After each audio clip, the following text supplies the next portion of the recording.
के चटाई पर बैठती है। डी साफ कर लीजिए भैया। जो मंच पे बातें प्लीज आप लोग बैठ जाइए।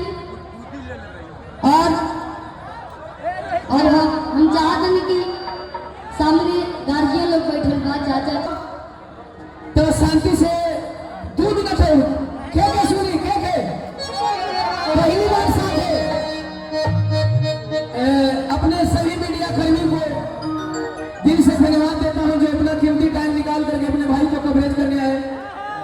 चाहे जिस भी चैनल वाले भाई हो सबका सम्मान है।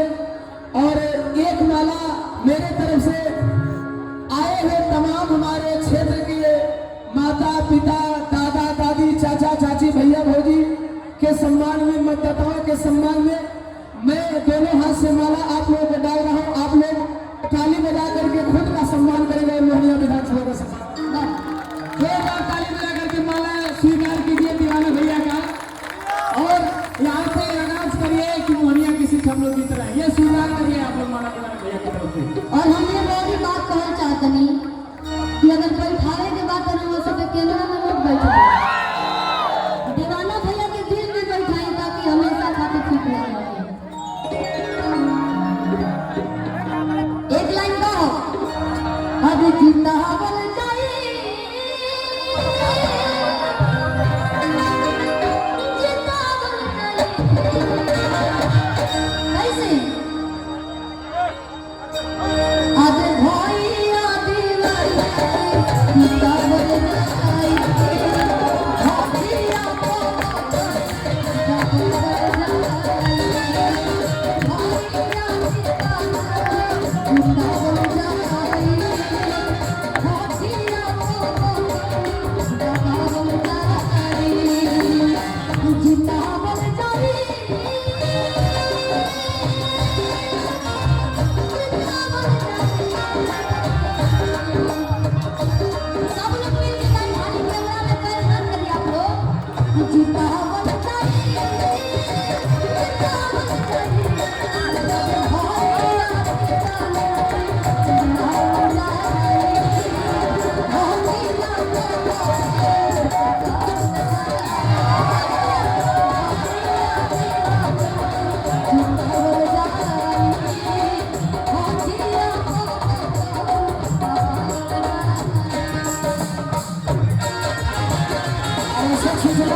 लक्ष्मी मैरिज हॉल के बगल में बैंक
कोई फूल नहीं फेंकेगा।